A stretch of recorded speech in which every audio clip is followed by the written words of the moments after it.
은혜를 각자에게 허락하여 주옵소서.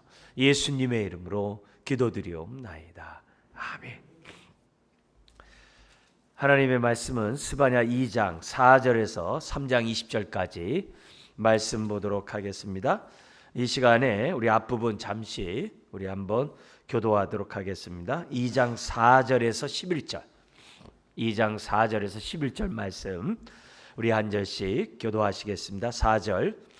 가사는 버림을 당하며 아스글론은 폐허가 되며 아스돗은 데낫에 쫓겨나며 에글론은 뽑히리라. 해변 주민 그렛 족속에게 화이진저 블레셋 사람의 땅 가나안 여호와의 말씀이 너희를 치나니 내가 너를 멸하여 주민이 없게 하리라. 해변은 풀밭이 되어 목자의 움막과 양떼의 우리가 거기에 있을 것이며 그 지경은 유다족 속의 남은 자에게로 돌아갈지라. 그들이 거기에서 양떼를 먹이고 저녁에는 아스글론 들집에 누우리니 이는 그들의 하나님 여호와가 그들을 보살피사 그들이 사로잡힘을 돌이킬 것임이라. 내가 모압의 비방과 암몬의 자손의 조롱하는 말을 들었나니 그들이 내 백성을 비방하고 자기들의 경계에 대하여 교만하였느니라. 그러므로 만군의 여호와 이스라엘의 하나님이 말하노라.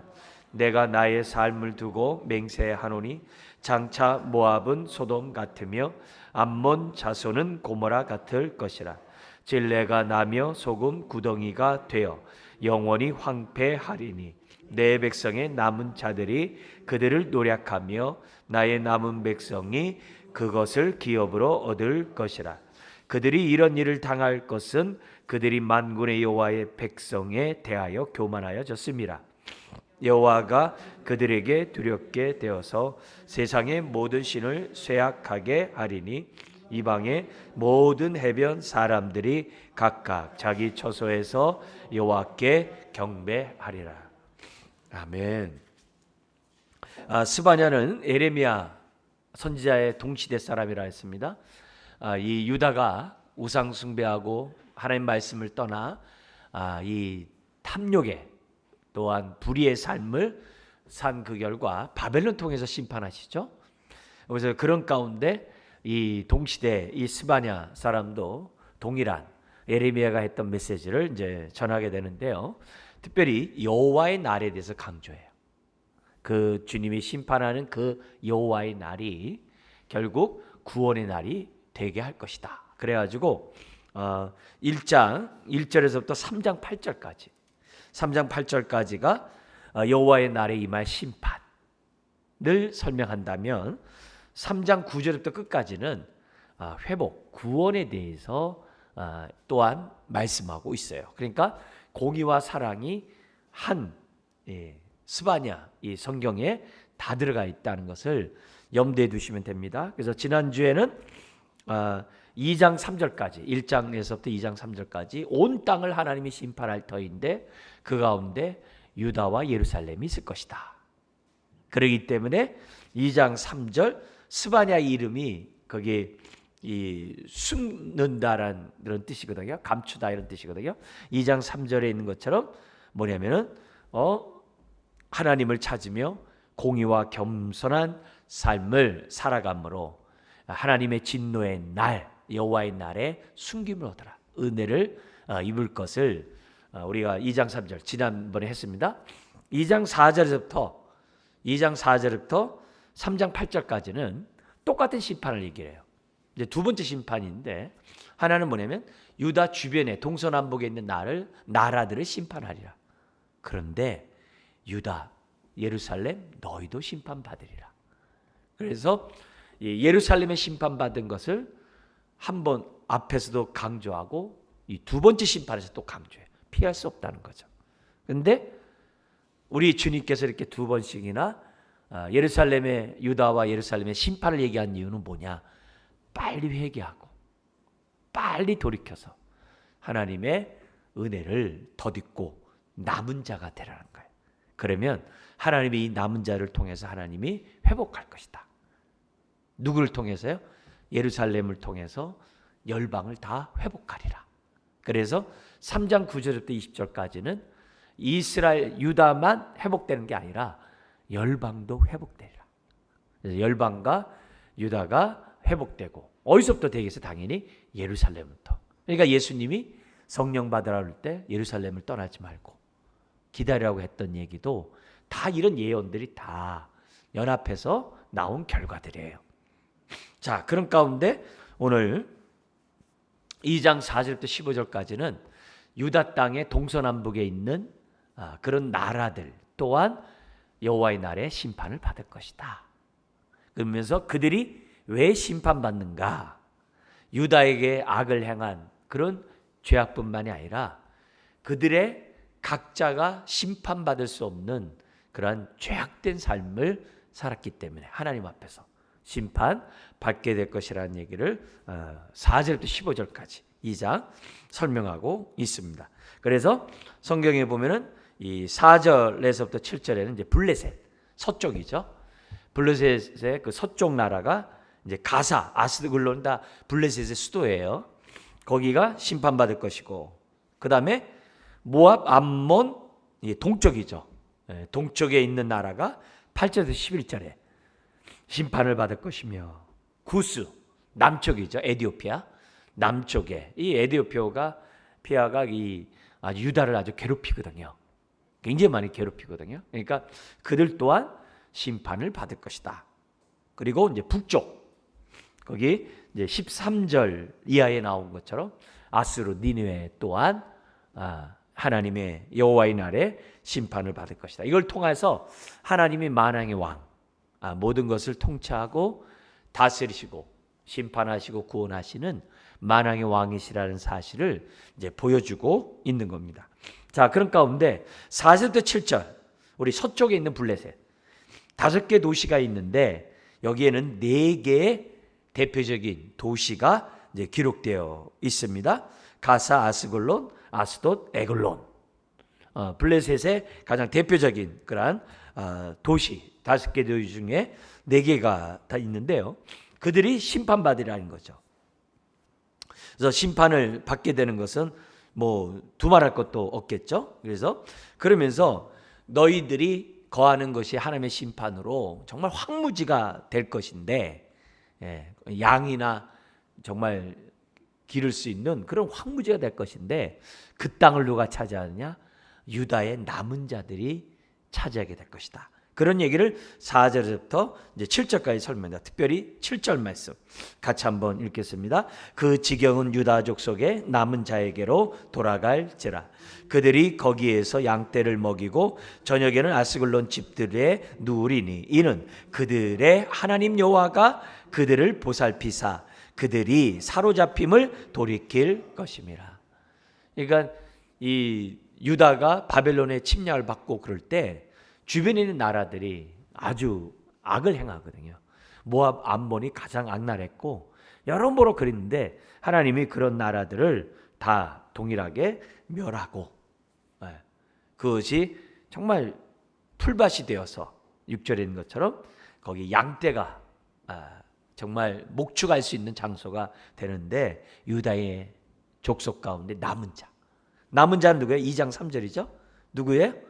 여호와를 구하며 공의와 겸손을 삶을 살아가는 그 남은 자, 이 시대 그런 자를 통해서 하나님이 정말 그것을 차지하게 하겠다 이런 얘기합니다. 그 다음에 8절부터 11절에 모압과 암몬인데 이 모압과 암몬 너희들이 심판받아 소돔과 고모라 같이 될 것이다. 그죠? 소돔과 고모라 우린 잘 알죠? 그렇게 될 것이라고 얘기합니다. 그러면서 그들의 죄악을 구체적으로 명시를 합니다. 그게 8절에 있는데요. 한번 읽겠습니다. 내가 모압의 비방과 암몬 자손이 조롱하는 말을 들었나니 그들이 내 백성을 비방하고 자기들의 경계에 대하여 교만하였느니라. 경계에 대해서 교만했다는 얘기는 그 유다의 국경을 넘어와 가지고 다 약탈해 갔다 이 말이에요. 경계가 있는데 그걸 무시해 버렸다는 것 같다. 경계 교만했다 이런 표현을 사용하고 있어요. 그러므로 9절에 만군의 여호와 이스라엘의 하나님이 말한다. 내가 나의 삶을 두고 맹세한다. 이건 큰일 난 거죠. 2번씩이나 이렇게 이야기하니. 그러면서 장차 모압은 소돔 같으며 암몬 자손은 고모라 같을 것이다. 찔레가 나며 소금구덩이가 되어 영원히 황폐하리니 내 백성의 누가요? 남은 자들이 그들을 노략하며 나의 남은 백성이 그것을 기업으로 얻을 것이라. 딱 그래요. 그러니까 그들의 정말 이렇게 비방과 조롱 이런 것들, 교만한 이 모든 것에 대해서 하나님이 심판할 것이다. 그러면서 10절에 아주 핵심적인 그런 얘기를 합니다. 읽어볼까요? 그들이 이런 일을 당할 것은 그들이 만군의 여호와의 누구에게요? 백성에 대하여 교만해졌습니다. 그러니까 하나님을 경외하는 자를 괴롭혔을 때 그들이 당하는 그 고통이 얼마나 무서운지를 우리들에게 보여주고 있는 거죠. 백성에 대하여 교만하여졌습니다. 경계를 갖다가 약탈하고 넘어와가지고 행하는 이런 모든. 그래서 11절에 여호와가 그들에게 두렵게 되어서 세상의 모든 신을 쇠약하게 하리니, 말곰이라든지 이런 자기네들 신들을 인신제사를 드리는 이런 우상숭배를 하나님이 다 멸할 것인데, 그러니까 어떻게 돼요? 그걸 보고서 이방의 모든 해변 사람들이 각각 자기 처소에서 여호와께 경배하리라. 그러니까 망할 것 같지 않는 그런 나라들이 결국은 하나님의 심판 속에서 멸망하게 된다는 것을. 그러니까 이런 것들을 통해서 지금 특히 모압과 암몬의 모습을 통해서 이게 우리의 옛사람의 모습이고 이 세상 사람들의 모습이거든요. 그러니까 세상 사람들이 비방하고 조롱하고 막 경계를 막 넘나들면서 상대방에게 피해를 주고 있는 이런 행동들은 다 뭐예요? 교만한 행동들이거든요.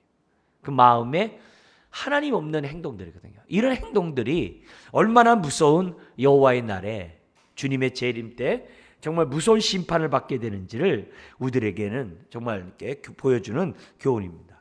동시에 우리 자신도 마찬가지죠. 우리도 남에 대해서 비방하거나 조롱하거나 비웃거나 무시하거나 그런 행동이 있다면 그건 내가 스스로 교만한 행동이니까 그런 행동들은 저와 여러분들이 정말 조심하지 않으면 안 되는 거죠. 구원받은 하나님의 자녀인 저와 여러분들이 그런 옛사람으로 가면은 세원의 축복을 누리지를 못해요. 천국이나 지옥가냐 이런 얘기는 아니라 주님의 임마누엘의 축복을 못 누려요. 그게 문제인 거죠. 그게 문제인 거죠. 그런 의미에서 우리들이 육체의 소욕을 따르는 게 아니라 성령의 소욕을 이게 따라가려고 하는 그런 태도를 갖는 것이 굉장히 중요해요. 그래야 언약의 축복이 주님의 임재 속에 우리들이 경험하게 되는 거거든요. 이 땅에서 우리들이 정말 하나님 나라를 경험하는 우리가 될 수 있도록 이제 조심해야만 한다는 겁니다. 자, 그러면서 12절에는 구스뿐만 아니라 13절에서부터 15절은 아수르. 그래서 구스만 아니라 아수르, 강대우 아수르도 심판하겠다라고 말씀하고 있습니다. 그러면서 얼마나 황무지가 되느냐, 사막같이 되느냐 13절에 거기에 이 14절의 그 모습을 보여줍니다. 같이 한번 14절 읽어볼까요? 각종 짐승이 그 가운데 때로 누울 것이며 당아와 고슴도치가 그 기둥 꼭대기에 깃들이고 그것들이 창에서 울 것이며 문턱이 적막하리니 백항목으로 지은 것이 벗겨졌으며. 니느웨는 엄청난 제국이었거든요. 이 니느웨가 이 엄청난 그 당시 나타난 제국이었는데 이 제국이 이제 바벨론에게 먹히고 메데 바사 페르시아에게 먹히고 그리스에게 먹히고 로마에게 먹히고 막 이렇게 되거든요. 이 엄청난 큰 제국이 한순간에 어떻게 돼요? 당아와 고슴도치. 이 당아는 부엉이의 일종이에요. 그래서 뭐 올빼미로도 번역도 하고 막 그래요. 그러니까 굉장히 서글프겠죠. 그들이 창에서 울 것이며 그렇게 기록이 되어 있어요. 그러면서 그 이유가 15절에 있습니다. 왜 이런 일이 벌어지느냐 같이 읽어볼까요? 이는 기쁜 성이라 염려 없이 거주하며 마음속에 이르기를 오직 나만 있고 나 외에는 다른 이가 없다 하더니 어찌 이와 같이 황폐하여 들짐승이 엎드릴 곳이 되었는고 지나가는 자마다 비웃으며 손을 흔들리로다. 예. 그러니까 하나님의 이 심판이 얼마나 무서운지를 이루 말씀하죠. 오늘날에도 이 아수르와 같이 이렇게 교만한 자들이 많죠. 뭐냐면 내가 사는 곳은 기쁜 성이라 아무 염려가 없도다. 그래서 마음속에 생각하기를 오직 유아독존이다. 나만 있고 나 외에는 다른 이가 없다.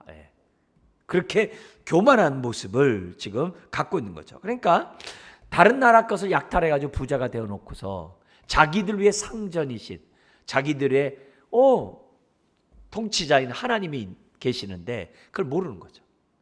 모르는 거죠. 우리 에베소서에서도 주인과 종의 그런 관계 속에서 주인이 종에 대해서 정말 이렇게 함부로 대하지 않도록 공평하게 대하라고 하면서 뭐라 그래요? 너에게도 상전이 있다 그랬거든요. 근데 그게 굉장히 중요한 거거든요. 우리에게 상전이 있다는 게. 여기 지금 내 이들은 그 상전이 있다는 것을 알지 못하는 그런 모습을 보여주는 거죠. 예수님이 비유 속에서도 어리석은 부자의 비유에서도 막 논밭에 소출이 많아가지고 창고를 하나 더 지니까 뭐라 그래요? 내 영혼아 평안할지어다 그러거든요. 그런 걸 통해서 내 영혼아 평안할지어다 참 좋다. 그러니까 우리 예수님께서 뭐라 그래요? 어리석은 자요, 내가 오늘 네 영혼을 취하면 이것이 네 것이 되겠느냐. 오늘도 우리가 신앙생활하면서 정말 주밖에 없는데 나밖에 없다라고 우리가 생각하고 있다고 한다면 경계해야죠. 세상은 그래요. 우리도 그랬어요. 그래서 우리 그 동양 철학에서는 소우주가 나에게 있다 하면서 자기에 대한 이런 아주 그 뭐랄까요, 이 자긍심을 굉장히 높이는 그런 아주 그런 철학 이론들이 있거든요. 내가 모든 것의 중심이다. 이제 거기서 이제 막 여러 것들이 이제 막 서로 융합하고 퍼져가지고 내가 브라만이다, 내가 부처다, 막 이렇게 나오고 그러거든요. 그러니까 이런 부분들을 우리가 볼 때 오늘날 세상이 그렇다고. 근데 우리도 그랬거든요, 한때. 나밖에는 없어. 나 외에는 없어. 이런 얘기가 교만하든 또 내가 힘이 있든 힘이 없든 그런 모습을 많이 살았거든요. 인생은 어차피 혼자야. 나밖에 없지 뭐 이런 얘기도 하면서 우리가 살았거든요. 근데 그렇지 않다는 거죠. 그게 얼마나 교만한 행동인지를 우리가 기억하고 우리가 정말 주님으로 인해서 기쁘다 이래야지. 논밭에 소출이 많으니까 내 영혼아 평안할지어다. 모든 게 잘 됐네.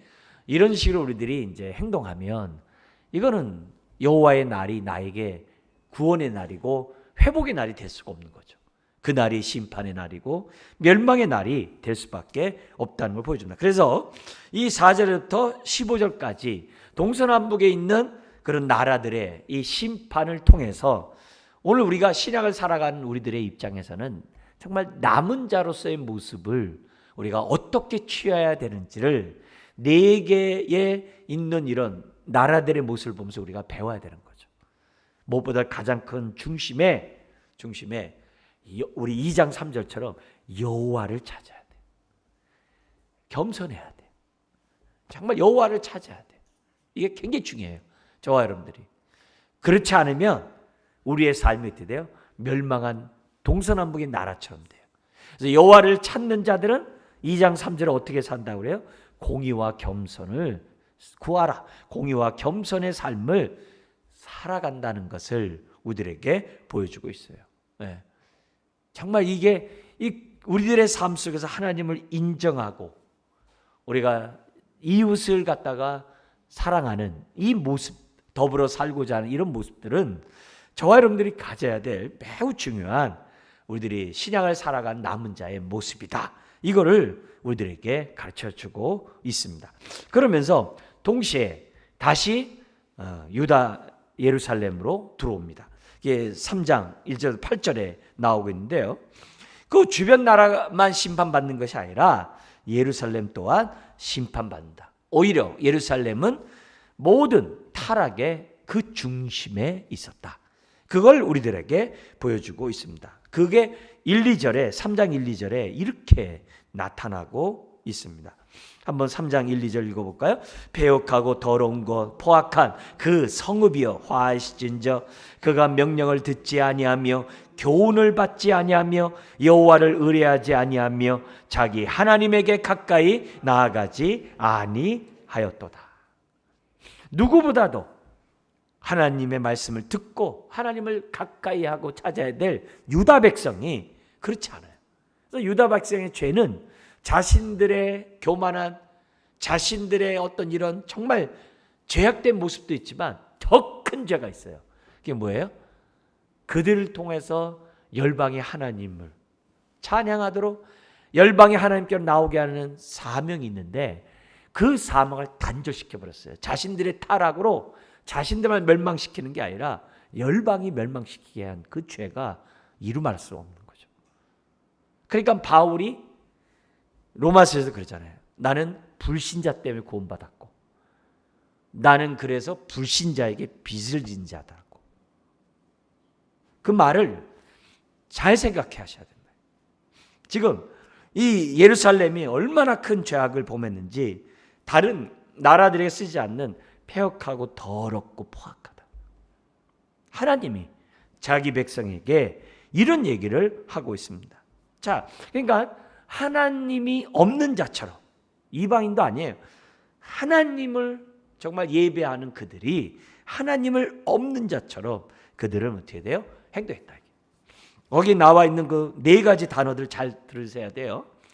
우리가 하나님의 언약 백성은 하나님의 명령을 들어야 돼요. 말씀을 들어야 돼요. 그리고 교훈을 받아야 돼요. 오늘 수요예배도 이 스바냐 말씀을 통해서 듣고 내가 깨달아야 될 교훈이 뭔지를 찾으셔야 돼요. 그리고 의뢰해야 돼요. 내가 못하고 있으면은 내가 할 수 있도록 또 하면서도 돼요. 잘 안 되면 더 잘 될 수 있도록 우리가 어쨌든 하나님의 말씀에 따라서 우리가 의뢰해야 돼요. 그리고 하나님께 가까이 나아가는 저와 여러분들이 돼야 하는 거죠. 그래서 우리가 이렇게 수요예배 드리는 것이 내가 수요예배 드려줄게 이런 게 아니잖아요. 겸손한 자가 여호와를 찬다 그랬거든요. 앞에서 2장 3절에 우리가 오늘 어떻게 돼요? 하나님의 은혜 없이는 우리가 살아갈 수 없기 때문에 이 자리에 우리가 사모하고 나온 거죠. 그런 마음.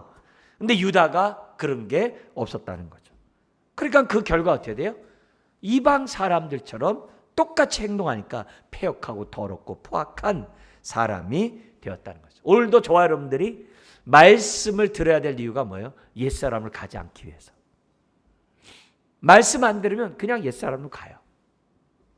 오늘도 말씀을 듣고 우리가 교훈을 얻어서 정말 하나님을 의지하면서 우리가 하나님과 더 순종함을 가까이 가는 이런 삶을 살 때 우리가 뭐예요? 옛사람으로 안 가지. 그렇지 않으면 어느 순간에 그냥 툭 떠나버려요. 우리가 지금 60일 성경 읽기 마무리를 하잖아요. 여러분 이게 뭐냐면 내가 이렇게 정말 이렇게 정말 좋은 정말 기쁨으로 이런 일들에 우리들이 동참해야 되는 거죠. 네. 물론 처음에는 강제적으로 하겠습니다만 어느 순간에 주의 말씀이 정말 꿀송이보다 더 달다. 내 발의 등이여 내 길의 빛이다. 이런 고백이 나온다고 한다면 얼마나 좋겠습니까? 다시 한번 나는 언약 백성으로 하나님을 찾고 하나님을 의지하면서 사는가 아니면 내 뜻대로 사는가. 오늘 우리가 이 밤에 이 말씀을 통해 교훈을 잘 삼으시고 우리가 오늘 이 언약 백성처럼 말씀을 듣고 정말 교훈 얻고 정말 하나님을 의지하면서 가까이 가는 인생은요, 기쁨이 있어요. 하나님이 함께하는 축복이 있음을 믿습니다. 그러면서 그들이 왜 이렇게 패역하고 더럽고 포악한 자가 됐느냐? 거기 보면은 3절 4절에 네 종류 사람이 나옵니다. 첫 번째는 방백, 두 번째는 재판자, 세 번째는 선지자, 네 번째는 제사장이 나와요. 다 뭐예요? 탐심의 종이에요. 말씀을 떠난 자기 탐심의 종이 돼서 살아가는 자들. 이방과 다를 바 없어요.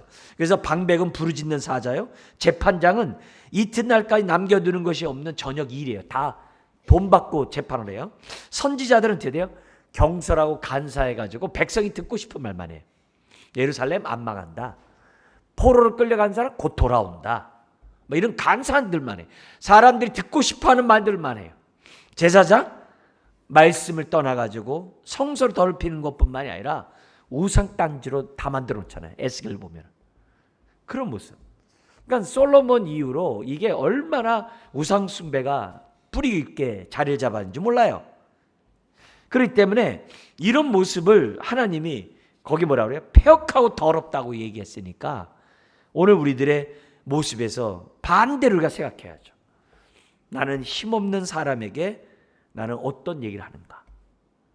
나는 듣기 좋아하는 말만 하고 있는가? 정말 나는 정말 하나님의 뜻 안에서 어떻게든 제가 살고자 하는가? 아니면 여기 나오는 이런 자들처럼 나는 행동하는가? 근데 너무 마음 아픈 일은 5절에 있어요. 5절 한번 읽어볼까요? 그 가운데에 계시는 여호와는 의로우사 불의를 행하지 아니하시고 아침마다 빠짐없이 자기의 공의를 비추시거늘 불의한 자는 수치를 알지 못하는도다. 말씀을 들어도 도무지 깨닫지를 못해요. 아침마다 의로우사 정말 공의를 환히 비치거든. 그렇게 하면 안 된다. 이렇게 해야지 하나님의 뜻이야. 빨리 돌이켜라. 그러면 안 된다. 더구나 이제 스바냐 선지자, 예레미야 선지자 막 이런 하박국 선지자 이런 사람 통해서 막 얘기를 하면 사람들이 그 불빛을 들고 와야 되는데 놀랍게도 뭐예요? 냇가에서 바위를 들치면 그 아래에 숨어있던 그 벌레들이 그냥 또 어둠을 또 숨잖아요. 오히려 들춰내면 왜 들춰냈냐고 하면서 정말 핍박하고 어둠에도 숨는 이런 모습들 얼마나 안타까운 모습인지 이루 말할 수가 없는 거죠. 그러니까 여기에 이제 목사의 사명은 뭐겠어요? 하나님의 의를 비추는 게 목사죠. 이 설교자의 사명이죠. 그래서 내가 말씀에 떠난 것을 느끼게 하고 깨닫게 하고 이게 잘못됐다는 것을 수치스럽게 생각하고 내가 올바로 내가 빛 가운데 내가 살아야 되겠다라고 하는 게 설교자의 사명이겠죠. 그런 모습이죠. 오늘도 하나님은 설교자인 저를 통해서 의의 빛을 비추고 계시거든요. 저와 여러분들에게 지금 의의 빛을 비춰주고 있거든요. 그래서 우리가 하나님 말씀을 들을 때 깨달음이 있어야 되거든요. 근데 그들은 어떻게 돼요? 알지 못한도다. 5절 끝에 알지 못한, 이게 얼마나 큰 죄인지 몰라요. 그러니까 나중에 이제 어떻게 돼요? 말씀이 없어서 기갈을 당하거든요. 하나님의 말씀하실 때가 그래도 은혜의 기회거든요. 근데 그것마저 끄지거든요. 그걸 생각해 보세요.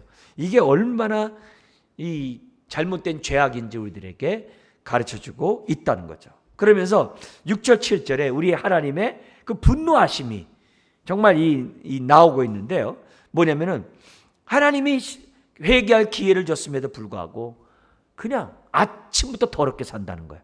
하나님은 아침부터 공의의 빛을 비추는데 아침부터 더럽게 산다라고 6절 7절에 얘기하고 있습니다. 6절을 제가 읽어드리면 내가 여러 날을 끊어버렸으므로 그들의 망대가 파괴되었고 내가 그들의 거리를 비게 하여 지나가는 자가 없게 하였으므로 그들의 모든 성읍이 황폐하며 사람이 없으며 거주할 자가 없게 되었느니라 하는 심판 얘기했잖아요. 그러면서 7절 읽겠습니다. 내가 이르기를 너는 오직 나를 경외하고 교훈을 받으라. 그리하면 내가 형벌을 내리기로 정하기는 하였지만 너의 거처가 끊어지지 아니하리라 하였으나 그들이 부지런히 그들의 모든 행위를 더럽게 하였느니라. 여기 부지런히 앞에 일 써있죠? 그 밑에 보니까 뭐래요? 일찍 일어나서. 하나님은 아침부터 공의의 빛을 비추는데 아침부터 불의의 삶을 더럽게 살아가고 있다는 것을 지금 우리들에게 보여주는 거죠. 그러니까 이런 주변 2장의 주변 나들의 죄악에 심판받는 것은 뭐 당연하게 생각하면서도 정작 자기 자신의 심판의 대상이라는 것은 알지 못하고 있다는 거죠. 우리는 충격이죠. 어떻게 하나님의 백성인 유다가 이럴 수 있는가? 그럴 수 있어요. 뭐 하면요? 아까 3장 2절처럼 안 하면 하나님의 명령을 듣고자 하고 교훈을 얻고자 하고 하나님 앞에 하나님을 의지하고자 하고 하나님 앞에 가까이 나가고자 하지 않으면 우리도 옛사람 훅 돼요. 저와 여러분들 금방 옛사람이 됩니다. 그러므로 8절 같이 한번 읽겠습니다. 나 여호와가 말하노라. 그러므로 내가 일어나 벌할 날까지 너희는 나를 기다리라. 내가 뜻을 정하고 나의 분노와 모든 진노를 쏟으려고 여러 나라를 소집하며 왕국들을 모으리라. 온 땅이 나의 질투의 불에 소멸되리라. 그러니까 이 결국 이 하나님의 이러한 심판이 정말 그들에게 주변 나라뿐만 아니라 예루살렘에게 임한, 내가 바로 질투의 불을 내리는 심판주라는 사실을 우리들에게 지금 스바냐를 통해 그 당시 사람뿐만 아니라 우리들에게 말씀하고 있는 거예요. 그러니까 이런 모습에서 우리들이 제3자로 볼 것이 아니라 내 모습을 보는 거예요. 나는 하나님을 찾고 있는가? 나는 공의와 겸손의 삶을 나는 지금 살아가고 있는가? 주께로도 가까이 가는가? 아니면 세상으로 더 소돔과 고모라처럼 가까이 가고 있는가? 그 부분을 지금 하나님 말씀하면서 저와 여러분들에게 결단을 촉구하고 있다는 겁니다. 그래서 3장 8절에 여호와의 날이 뭐예요? 심판의 날, 공의의 심판의 날이라는 거예요. 그런데 공의의 심판만 있는 게 아니라 3장 9절부터 20절까지는 바로 여호와의 날이 구원의 회복의 날이라는 거예요. 그러면 이걸 어떻게 우리들이 통합해서 봐야 되느냐? 뭐냐면은 그 하나님의 그 심판은 모든 자들을 심판하는 게 아니라 죄와 죄악을 범하는 자들을 정결케 하는, 그들을 정결케 하는 심판을 가하는 그런 일이라는 사실을 우리들에게 보여주는 것이 3장 9절 이하의 모습이에요. 하나님의 심판의 목적은 그 땅을 정결케 하고 그 땅에 사는 사람을 정결케 하고자 하는 것이 하나님의 심판의 목적이라는 거예요. 그래서 하나님이 그 가운데 겸손하여 하나님을 찾는 자들을 반드시 어떻게 돼요? 멸망하는 것이 아니라 구원의 날이요 기쁨의 날이 되게 하시겠다라고 하는 것이 9절 이하의 말씀입니다. 그러니까 하나님의 심판의 목적은 항상 정결케 함이에요.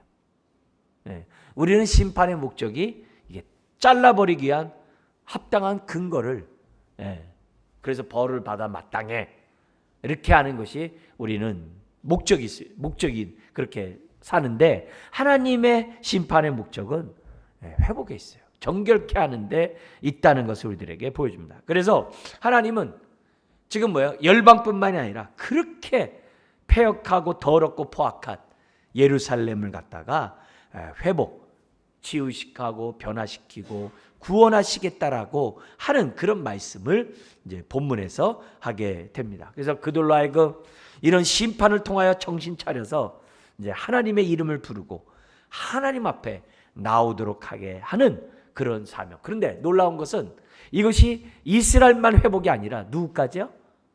열방까지. 이거는 창세기 12장부터 얘기했던 아브라함에게 주신 약속을 하나님이 이루시겠다고 하는 재확인이에요. 그래서 9절에서부터 20절까지는 단순한 이스라엘의 회복이 아니라 열방까지 회복함으로 아브라함에게 모든 족속이 내 씨로 말미암아 복을 받으라고 하는 그 약속을 하나님이 이루시겠다는 얘기를 스바냐를 통해서 또다시 말씀하고 있고, 오늘도 동일하게 주님은 이 말씀을 하고 있다는 거죠. 자, 이걸 놓고 우리 한번 내용을 좀 더 보도록 할게요.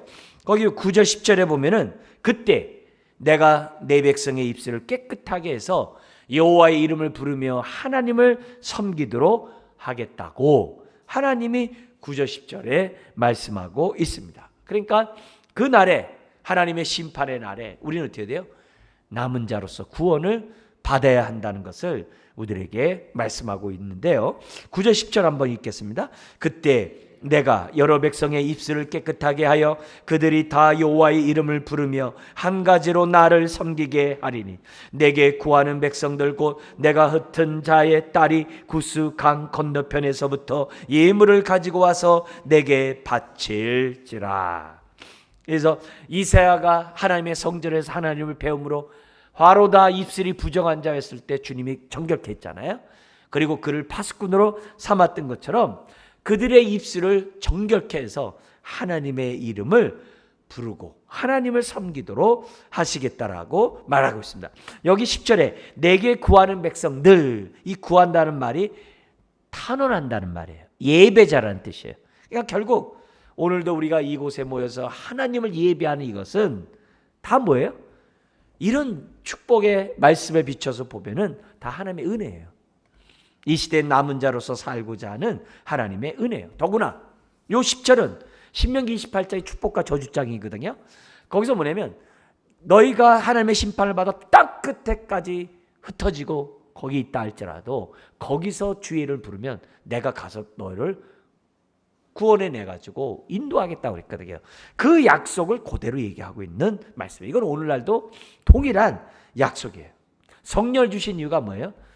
여호와의 날에 주의 이름 부르라고. 그게 요엘서예요. 그게 요엘서예요. 자, 그 다음에 11절 13절에 뭐냐면 남은 자들을 나의 성산에 다 부르시겠다. 그 얘기가 11절부터 13절이에요.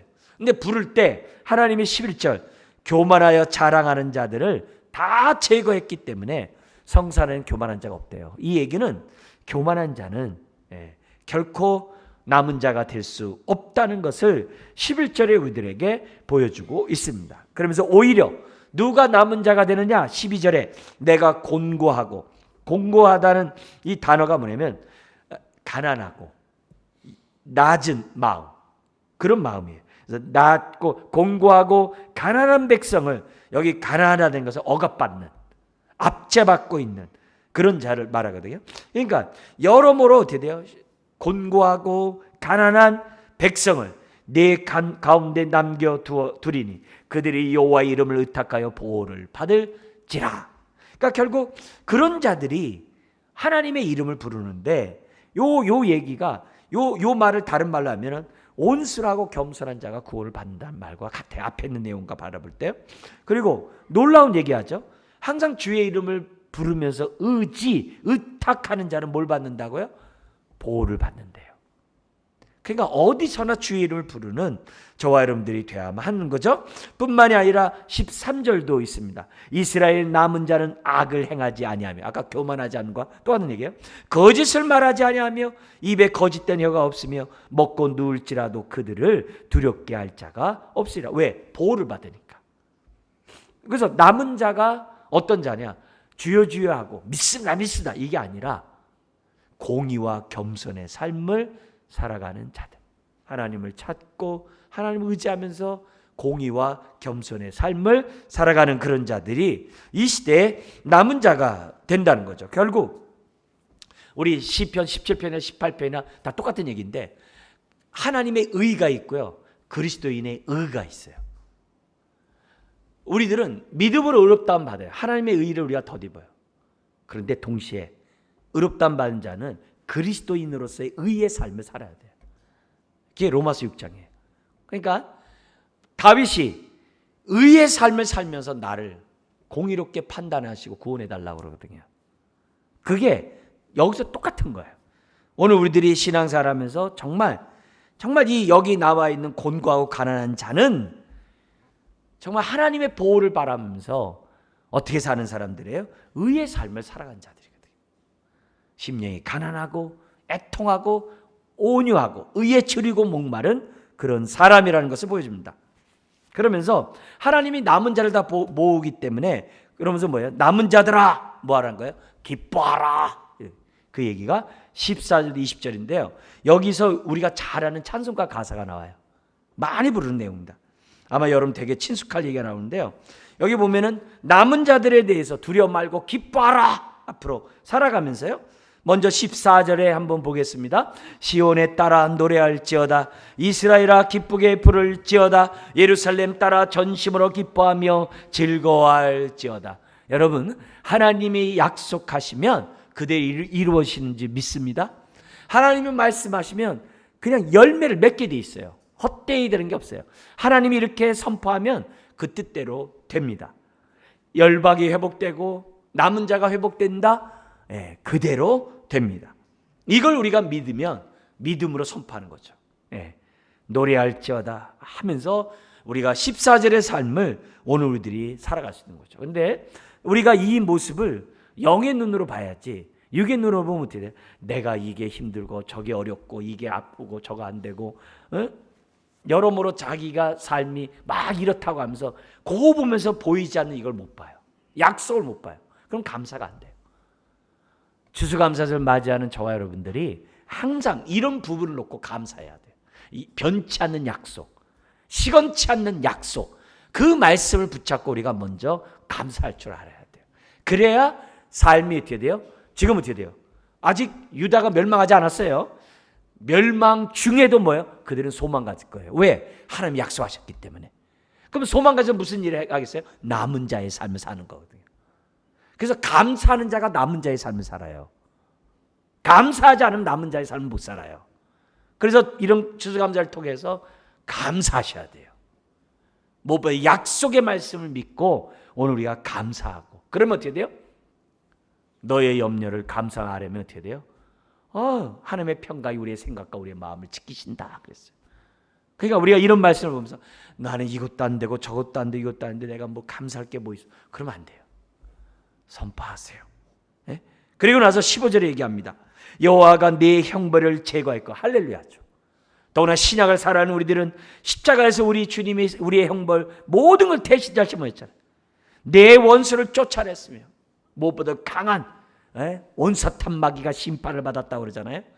이스라엘 왕 여호와가 어디에요? 내 가운데 계시니 임마누엘 하시니 내가 다시는 화를 당할까 두려워하지 아니할 것이라. 아멘이죠. 내가 이런 일 당하면 어떡할까, 저런 일 당하면 어떡할까, 그렇게 하지 않는다는 거죠. 왜? 함께하면 끝나는 거니까. 그러면서 16절에 그날에 사람이 예루살렘에 이르기를 두려워하지 말라, 시온아 내 손을 늘어뜨리지 말라. 손을 늘어뜨리는 말은 뭐냐면 기운을 내라 이거예요.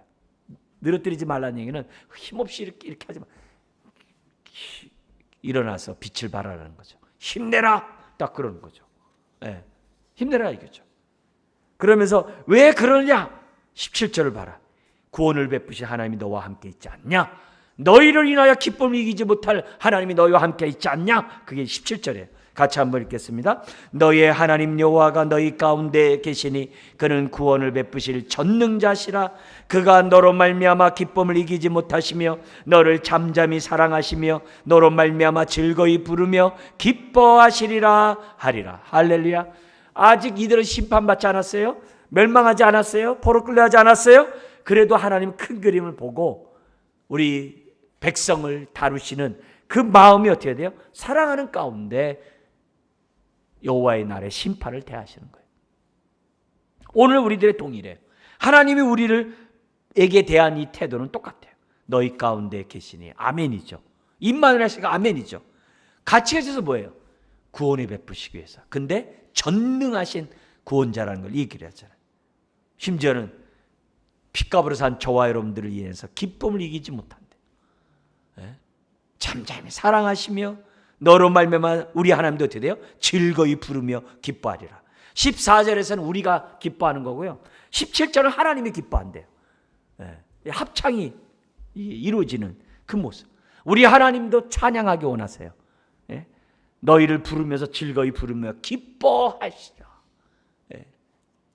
그 탕자가 돌아올 때 그 아빠의 그 기쁨을 우리 엿볼 수 있는 그런 부분이죠. 근데 그 기쁨이 어느 정도 기쁨이냐? 거기 보면 18절에 보면 그 내가 절기로 말미암아 근심하는 자들을 모으리니, 이 절기 이 말은 무슨 말이냐면 하나님이 정말 절기 때가 어때요? 축제잖아요.